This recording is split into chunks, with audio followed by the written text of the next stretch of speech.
Good morning and welcome back to the morning commute. It is a beautiful day here. It looks like we might be getting some precipitation. I'm crossing my fingers. I might even get a truck wash just to try to trigger something.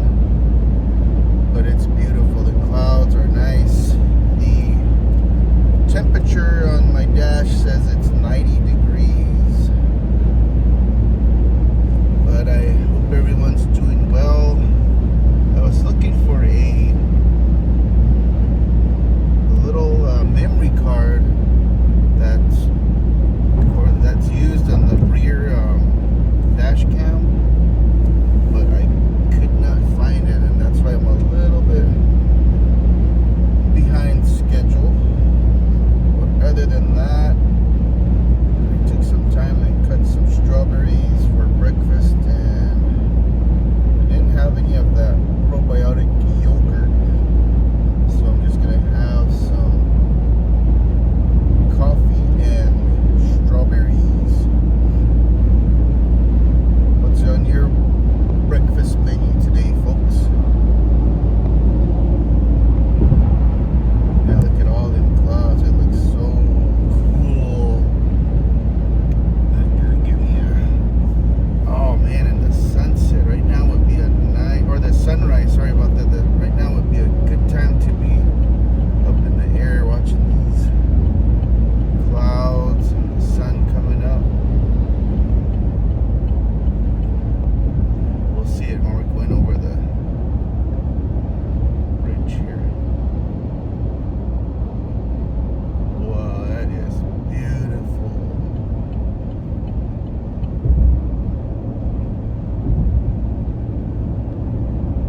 Hope this is a good view for the camera.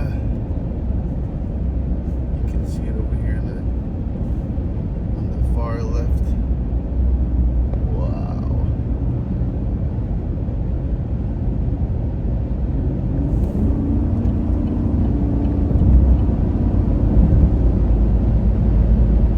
There we go. That is a butte right there. Ulma, kukwe, kukwe, kukwe. Amazing, huh? It's nice when you get up early. It's probably beautiful when you're looking at the fields at home.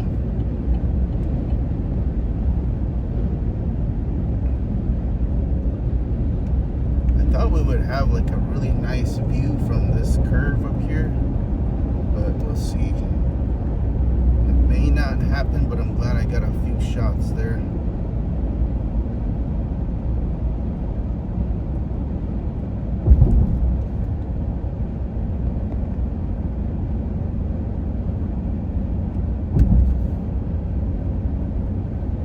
Little bit of it right there.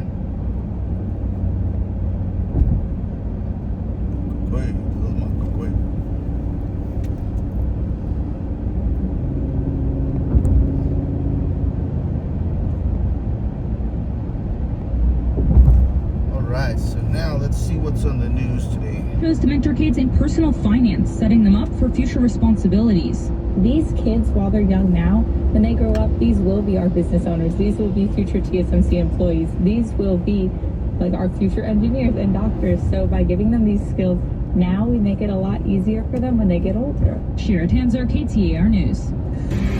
Coming up on Arizona's Morning News, Arizona's Congressional District 7 is very heavily Democratic. The race to replace the late Raul Grijalva is going to be decided by today's primary, but could it also determine the direction that Democrats take down the road and heading into the next national elections? All right, speaking of the road, let's get you an update from John Roller in the Valley Chevy Dealers Traffic Center. All right, off to a pretty good start. Had some early morning slowing, but that has cleared away, and right now I am seeing a little slowing in the Durango curve area over to about 7th Avenue. Then you break free a little farther north, southbound I-17. Light slowing from Camelback down to Thomas. Once you approach the stack, you are good to go. Eastbound I-10, right now about 14 minutes from the 101 into downtown Phoenix. Surface streets, we do have one issue to let you know about. If you come in on Indian School Road into the downtown area this morning, shut down Indian School Road from Maryville Parkway over to 51st Avenue due to a police investigation. 51st Avenue, 59th Avenue, they are open this morning. Traffic is brought to you by the Lund Mortgage Team. Real estate market now starting to shift, and now could finally be the time for you to buy a home. Save thousands on a mortgage that fits your family's needs. Visit LundMortgage.com today. John Roller, KTAR News. Sunny skies, and starting today through the end of the week, we're going to have a chance of rain. 20% today, 40% on Wednesday. Tomorrow, 50% on Thursday, and then 30% chance on Friday. We're also dipping down temperature-wise, down into the low to mid 100s, like between 100 and 110, mid 100s. Weather brought to you by Howard Air and Plumbing. Weather replace or repair, call Howard Air and Plumbing. Golf fans, join Bunker to Bunker the Golf Show this Saturday live from 7 till 9 a.m. from the Trophy Bar in downtown Ocotillo, Chandler for the Open Championship. There's giveaways from Shady Ray sunglasses, gift cards, and Since President Trump came to office in January, and since many of his actions ran into trouble in the lower courts. Well, that is an interesting point. Lower courts have repeatedly ruled against the president. The Supreme Court steps in repeatedly and overrules the lower court. What's the count? How often have they done that through the shadow docket in recent months? Sure, so since April 4th, yesterday's ruling was the 15th time that the Supreme Court has put on hold lower court rulings that had blocked Trump initiatives. Now, Steve, the denominator is important. I mean, we're talking about, at this point, more than 100 different lower court rulings. Part of what's going on here is that the Trump administration is being very selective in which of these cases it's asking the Supreme Court to put on hold. But even that number, Steve, 15, is an unprecedented number compared to every prior presidency. But I think you're telling me the Trump administration is undefeated when they appeal to the Supreme Court with an emergency application in this way since April. 15 out of 15? 15 out of 15, and what's really striking, Steve, is to go back to Corey's point, the Supreme Court has written only 3 majority opinions in those 15 rulings, and yesterday's order was the 7th in which the justices provided no explanation at all. So it's not that the court is blocking all of these lower court rulings, it's blocking the ones that Trump is asking it to block, and it's not telling us why. Well, I'd like to know how significant you think that is, because you're telling me that they repeatedly, consistently overrule lower courts. They repeatedly, consistently rule in favor of the Trump administration. A Republican administration and Republican presidents appointed the conservative majority that seems to be at the heart of these rulings. They keep ruling in favor of the administration. Does it matter that they also don't give their reasoning? I mean, there could be a good reason for some of these things. There could be a good reason, but Steve, it's enormously important that we don't know what the reason is. Take yesterday's ruling as just one example. In asking the justices to intervene, the Trump administration made 3 different arguments, only one of which was that what the president is doing is actually legal. The other 2 arguments were procedural reasons why it objected to the lower court ruling. Steve, which one of those actually got purchase from a majority of the justices is critically important. It's in understanding whether what the court did was to say, yes, what you're doing was perfectly fine, you should go ahead, or whether it really was more of a procedural technicality. Without that kind of explanation, we're left not knowing whether what's happening is legal, and lower courts are left not knowing whether they should proceed and whether they should block similar actions by the Trump administration. In a couple of seconds, are we just left to assume that the court prefers to defer to the executive in general?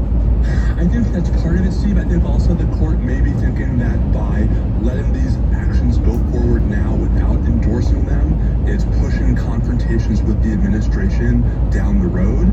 But, Steve, that bill's going to come due and soon, and the question is, will the court have the capital, will the court have the willingness to push back against the Trump administration on the merits when that time comes? Stephen Vladek of Georgetown, thanks so much. Thank you. This is NPR News.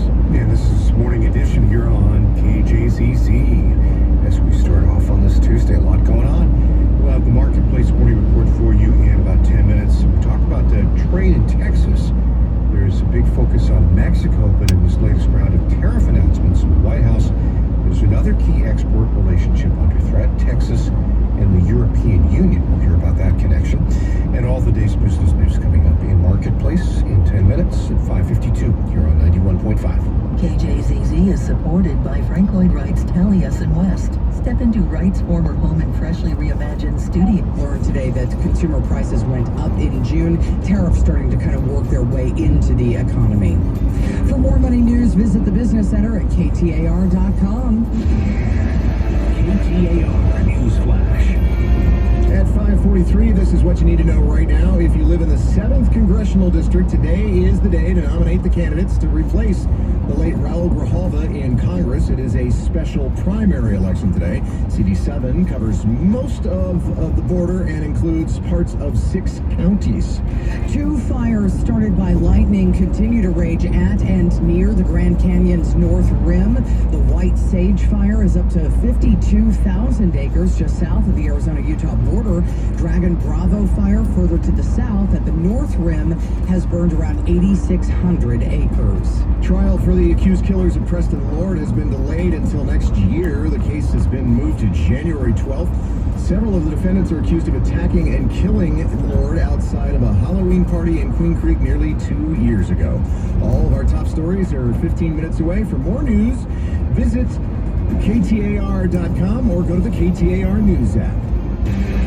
Now let's take a look at those roads live from the Valley Chevy Dealers Traffic Center with John Roller. Thank you, LaDonna. This time of morning, folks coming out of Queen Creek take the 24 to the 202, and that means we've got a little bit of slowing starting to build, starting from Ray Road over to the 202. That is it for the East Valley. 347 coming out of Maricopa, looking good. Same thing for the westbound 60 through the Broadway curve. Southbound I-17, one spot of slow and go, pretty normal. That's right in the Durango curve area from about 19th Avenue over to 7th Avenue. That is it for the 17. Eastbound I-10 about 14 minutes on your right in from the 101, and still working that police investigation. That is shut down Indian School Road this morning from Maryvale Parkway over to 51st Avenue, 51st Avenue, 59th Avenue. They are open this morning. John Roller, KTAR News. High today of 107 with a 20% chance of rain. Your weather's brought to you by Howard Air and Plumbing. This is not a drill today, July 15th, Election Day in Arizona, as voters in Congressional District 7 take part in a special primary election, choosing who's going to represent the party in the race to replace late Democratic Representative Raul Grijalva in Congress. Now, while the special general election takes place on September 23rd, this southwestern Arizona district is so heavily Democratic that today's Democratic primary is going to likely decide who wins in September. But does today's results say something about the Democratic Party's future? Joining us is Democratic political consultant Tony Connie, and today's election, Tony, offers Democrats who range from very liberal to much more moderate. Can you break down who's on the ballot and where they stand on that line? Well, I think that there isn't as much of an ideological difference between who seem to be the top 2 frontrunners right now, which is Adelita Grijalva and Deja Fox. They seem to be the 2 that most indication and most data show right now are going to be the lead in there on the progressive side for sure. And then you have Daniel Hernandez, who is the other candidate that is running, who is in that top tier, and polling shows he's down a decent amount from them, and he is more moderate. He recently ran in the 6th Congressional District on a platform of being moderate. I think the big thing that Democratic voters in this district are looking for right now isn't necessarily ideology, though. All right, folks, thanks for tuning in. I hope you have a great day. Be safe, and thank you for liking, commenting, and subscribing. Also, please share our videos with someone you think might be interested, someone who's bored and just wants to watch people drive in traffic. Have a great day. Fasting well.